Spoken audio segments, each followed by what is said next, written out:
हरियाणा के अंबाला में Amritsar Delhi national highway के साथ लगभग 300 करोड़ की लागत से 1857 की क्रांति का शहीदी स्मारक बनाया जा रहा है, जिसका निरीक्षण करने हरियाणा के गृह मंत्री अनिल विज पहुंचे। जहां पहुंचकर अनिल विज ने आला अधिकारियों की अहम बैठक ली और निर्माण कार्य को लेकर अधिकारियों को जरूरी दिशा निर्देश भी दिए। निरीक्षण के बाद मीडिया से रूबरू हुए गृह मंत्री अनिल विज ने बताया कि 1857 की क्रांति की शुरुआत मेरठ से लगभग 9 घंटे पहले अंबाला से हुई थी और इस बात के तथ्य भी सामने आए हैं। ऐसे में क्रांति के अनसंग वीरों की गाथा को प्रदर्शित करने के लिए अंबाला में ये शहीद स्मारक बनाया जा रहा है, जो अंबाला को देश के मानचित्र पर नई पहचान दिलवाएगा। इतिहास में यही अंकित है कि आज़ादी की पहली लड़ाई मेरठ से आरंभ हुई थी, लेकिन हरियाणा के ही कुछ इतिहासकारों ने इसकी खोज की। उसके दस्तावेज भी उपलब्ध हैं कि मेरठ से भी 10 घंटे पहले अंबाला में इसकी शुरुआत हो गई थी। ये मामला मैंने सन 2000 में विधानसभा में उठाया था और मैंने कहा था कि उन अनसंग हीरोज़ की याद में अंबाला में कोई स्मारक बनाया जाना चाहिए।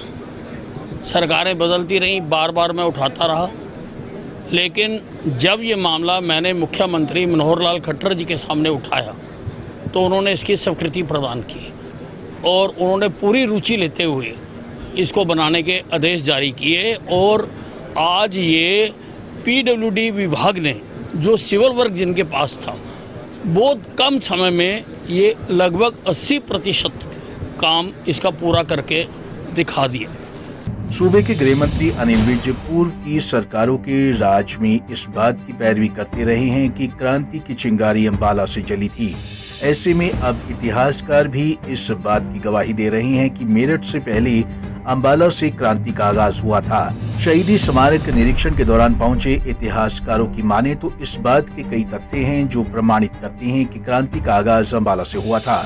वहीं इतिहासकारों ने ये भी दावा किया कि अब तक स्कूलों में पढ़ाए जाने वाले इतिहास को बदलने की आवाज भी अब खुद उठने लगेगी, क्योंकि लोग यहाँ आकर असलियत के साक्षी बनेंगे। नहीं, देखिए, वो तो अपने आप बदल जाएगा जब लोग आएंगे और देखेंगे।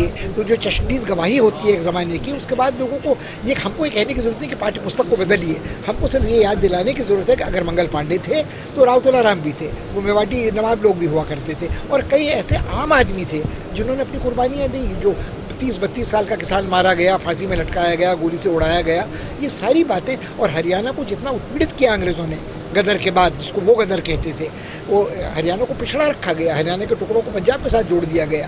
तो ये सारी बातें जब लोग इस स्मारक संग्रहालय में आकर देखेंगे तो खुद ब खुद अपने से सवाल पूछेंगे और हमको पाठ्य पुस्तक बदलने की जरूरत नहीं पड़ेगी। गृह मंत्री अनिल विज शहीदी स्मारक का निरीक्षण करने पहुंचे और उन्होंने यहाँ अधिकारियों की बैठक भी ली।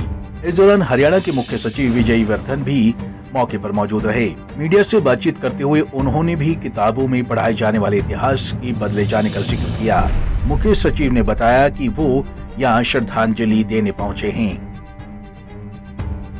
बड़ी खुशी है कि प्रोफेसर पुष्पेश पंत, जिनके बारे में मैं जितना कम कहूँ जितना वही इफेक्टिव नहीं होगा, क्योंकि आप प्रोफेसर थे इंटरनेशनल रिलेशंस के जेएनयू में और बहुत बहुयामी व्यक्तित्व हैं। इंडिया की तारीख और इतिहास से जुड़े हुए हैं। बहुत सी किताबें इन्होंने लिखी हैं, बहुत से डॉक्यूमेंट्री फिल्म्स जो हैं, सैकड़ों में, about the heritage and history of India, उसके पे इन्होंने शोध कार्य करके, रिसर्च करके हिस्ट्री की है। BBC वर्ल्ड के लिए बहुत प्रोग्राम्स किए हैं। तो हमारे लिए एक बहुत बड़ा प्रिविलेज है कि प्रोफेसर साहब ने हमारी रिक्वेस्ट को, हमारी दावत को कबूल किया और वो अपना इंटेलेक्ट इस वॉर मेमोरियल में देंगे। अंबाला में 1857 की क्रांति का शहीदी स्मारक बनाया जा रहा है। लगभग 300 करोड़ की लागत से बनने जा रही शहीदी स्मारक के बनने के बाद अब तक किताबों में पढ़ाया जाने वाला इतिहास भी बदल जाएगा। इसके साथ ही आने वाले समय में पर्यटन के क्षेत्र में अंबाला को देश के मानचित्र पर नई पहचान दिलवाएगा। पंजाब केसरी टीवी के लिए अंबाला से कृष्ण बाली की रिपोर्ट।